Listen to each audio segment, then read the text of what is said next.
नमस्कार दोस्तों, मैं आपका musical friend Vijay the rhythm music YouTube channel पे आपका एक बार फिर से स्वागत करता हूं। और आज मैं आपको संगीत किस तरह से शुरुआत किया जाए, कैसे पढ़ा जाए सीबीएसई में क्लास 11th और 12th के लिए। अगर आपका बेस क्लियर नहीं होगा तो आपको बीच की चीज़ें समझ में नहीं आएंगी, बहुत प्रॉब्लम करेंगी, बहुत कठिन लगने लगेगा, बहुत परेशान हो जाएंगे आप। इसलिए बिगनिंग की चीज़ें समझना बहुत ज़रूरी है। जैसे किसी ने पूछा स्वर क्या है, संगीत किसे कहते हैं, संगीत कहाँ से आया, श्रुति क्या है, गमक क्या है, थाट क्या है, जाति क्या है, वादी क्या है, आरोह क्या है, अवरोह क्या है, तो आप कंफ्यूज हो जाते हैं, सोचने लगेंगे कि ये क्या है। मैंने तो कभी सुना भी नहीं नाम। हाँ, सुने होंगे, श्रुति सुना होगा आपने, ध्वनि का नाम सुना होगा, संगीत सुना होगा, लेकिन संगीत लिखें कैसे, किसे कहते हैं, मैं कैसे लिखूँ, बहुत सारी समस्या आ जाती हैं। तो उस सब चीज़ों को लेकर के मैं आपके सामने आया हूँ। सबसे पहले मैं आपको बताना चाहता हूँ संगीत किसे कहते हैं। तो दोस्तों, संगीत गायन, वादन और नृत्य का एक समावेश है, समूह है, जिसे संगीत कहते हैं। संगीत क्या है?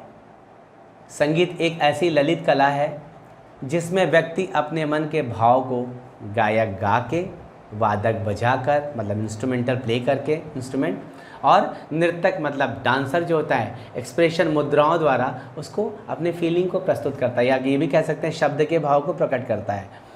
और सब एक दूसरे पर डिपेंड रहते हैं। अगर कोई बजाएगा तभी जब कोई गाएगा, और कोई नृत्य तभी करेगा जब कोई बजाएगा या गाएगा। सब एक दूसरे पर डिपेंड होते हैं। सब एक दूसरे पर निर्भर होते हुए भी सबका क्षेत्र आपस में खुद में ही बहुत बड़ा, बहुत ज़्यादा विस्तृत है। इसलिए सब एक दूसरे पर डिपेंड है। हाँ, तीनों कलाओं में, गायन, वादन और नृत्य की कला में सर्वश्रेष्ठ कला गायन की कला कहलाती है, क्योंकि इसमें शब्द भी होते हैं। तो दोस्तों, मुझे उम्मीद है कि ये समझ रहे होंगे कि संगीत किसे कहते हैं। यहाँ तक आपको समझ में आया संगीत किसे कहते हैं, संगीत क्या है। अब यहाँ बात उठती है, श्रुति क्या है, ध्वनि क्या है, नाद क्या है, स्वर क्या है, थाट क्या है, जाति क्या है। तो आज मैं आपको ये बताना चाहता हूँ कि ध्वनि क्या है, ध्वनि किसे कहते हैं। कोई भी आवाज़, किसी भी प्रकार की आवाज़, चाहे वो ट्रक की आवाज़ हो, चाहे पंखे की आवाज़ हो, चाहे शोर की आवाज़ हो, चाहे लड़ाई झगड़े की आवाज़ हो, जो भी आवाज़ हमारे कानों तक पहुंच रही है, मेरे को कानों को सुनाई पड़ रही है, वो सभी ध्वनि है। लिख सकते हैं इस तरह से आप, थ्योरिकल क्वेश्चन में आप आराम से लिख सकते हैं। जितना मैंने बोला सारी चीज़ें लिख देंगे, आपका क्वेश्चन पूरा करेक्ट रहेगा। उसके बाद अब श्रुति क्या है। तो श्रुति क्या है, श्रुति से पहले आती है नाद, क्योंकि ध्वनि में बेसुरी और सुरीली ध्वनियाँ मिक्स रहती हैं। तो अगर हम किसी अच्छी चीज़ का निर्माण करेंगे तो उसमें से ख़राब चीज़ों को हटाना पड़ेगा। तो उस ध्वनि में से, क्योंकि ध्वनि में बेसुरी ध्वनि और सुरीली दोनों मिक्स हैं, तो सबसे पहले हम अगर कोई अच्छी चीज़ का निर्माण करने जा रहे हैं तो क्या करेंगे, उन बेसुरी जितनी ध्वनि थी उसको हटा करके अलग कर दिया और सुरीली ध्वनियों को अलग कर दिया। तो जो हटा के अलग कर दिया बेसुरी की, और जो सुरीली को कलेक्ट किया हमने अलग, उसको एक नया नाम दे देंगे। जैसे मैंने आप लोगों को, बच्चों को मैं बताता हूँ कि जैसे किसी भी चीज़ का जब नाम बदलता है, चीज़ स्थान बदलता है तो नाम बदल जाता है। जैसे कि सपोज दैट मान लीजिए दूध उबाल रहे हैं, अब दूध उबला, उसके ऊपर पपड़ी जम गई, उसे मलाई कहते हैं, और गाढ़ा हो गया उसको जो रबड़ी कहते हैं, और गाढ़ा हो गया खोआ हो गया। उसके बाद फट गया दूध, उसका छेना बन गया, उसी छेने को हम जमा के किसी चीज़ से काट देते हैं तो उसका नाम पनीर हो जाता है। तो अलग अलग उसका है दूध ही, लेकिन वो उसका नाम अलग अलग बदलता चला गया। उसी तरह से ध्वनि ही है सब, लेकिन उस ध्वनि के प्रकार किस तरह से बदलते चले जा रहे, करते करते गाने पे कैसे कन्वर्ट हो रहे हैं। सबसे पहले ध्वनि हुई, ध्वनि का मतलब बता दिया। उस सुरीली ध्वनियों को अलग किया गया और बेसुरी ध्वनियों को अलग किया गया। जो सुरीली ध्वनियाँ कलेक्ट करके आई उनका नाम पड़ा नाद। अब आप पूछेंगे कि नाद किसे कहते हैं।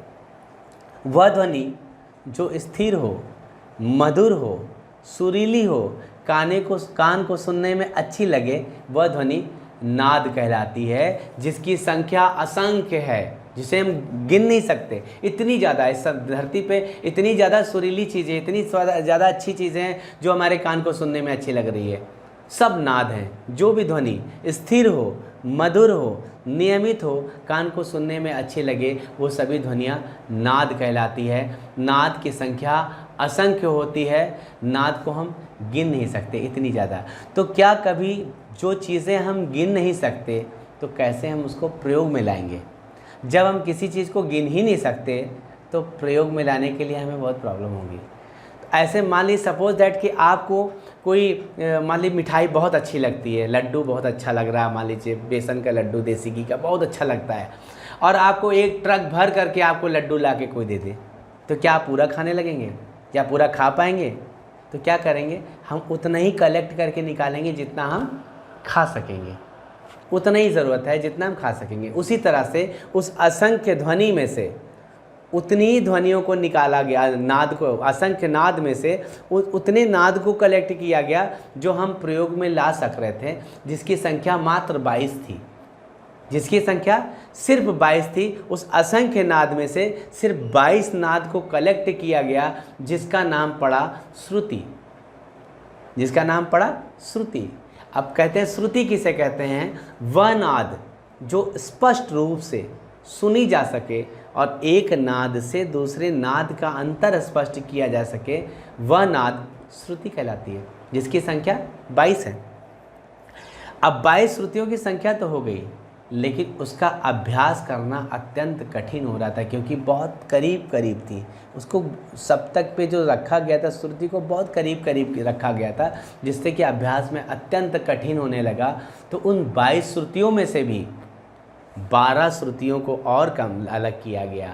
सपोज दैट कि आईएएस के एग्ज़ाम में 1 करोड़ लोगों ने, 1 लाख लोगों ने एग्ज़ाम दिया, तो सभी को आईएएस नहीं बना सकते, इसलिए उसे कलेक्ट करते करते केवल 10 कलेक्ट हुए या 12 कलेक्ट हुए।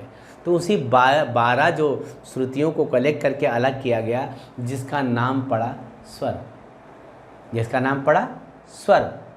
अब यही स्वर 12 स्वर थे, जिन्हें का नाम पड़ा था षडज, ऋषभ, गंधार, मध्यम, पंचम, धैवत, निषाद। अब यहाँ बात यह आती कि स्वर 12 है, नाम की दृष्टि से 7 ही आ रहे हैं, षडज, ऋषभ, गंधार, मध्यम, पंचम, धैवत, निषाद, सारेगामा पधनी। तो 12 कैसे? 12 सुर थे शब्द काउंटेबल, मतलब जब गिनने की दृष्टि से जब आ रहे तो 12 थे। कैसे? जिसमें 5 स्वर विकृत थे और 7 स्वर शुद्ध थे। लेकिन अगर हम रे कोमल भी है, रे शुद्ध भी है, तो पुकारेंगे तो रे ही ना, गाते समय कोमल रे, कोमल धा, ऐसे तो बोलेंगे नहीं। तो इसलिए उसको नॉर्मल दृष्टि से उसको क्या कहा गया? 7 सुर को ही लिया गया। इसीलिए कहा गया है स्वर कितने होते हैं, तो संख्या की दृष्टि से 12 और संज्ञा की दृष्टि से स्वर 7 होते हैं। अब 12 में 5 सुर विकृत होते हैं और 7 स्वर शुद्ध होते हैं। जहाँ तक आप क्लियर अच्छी तरह से समझ रहे होंगे, ये मुझे पूरी उम्मीद है। तो दोस्तों, मुझे उम्मीद है कि आपको ये डेफिनेशन बहुत अच्छा लगा होगा और अच्छी तरीके से आपको समझ गए होंगे कि आखिर में स्वर आया कहाँ से, किस जगह से आया। तब तक के लिए अगले कंटेंट में मिलेंगे हम अगले एपिसोड में। तब तक के लिए नमस्कार, जय हिंद, जय भारत।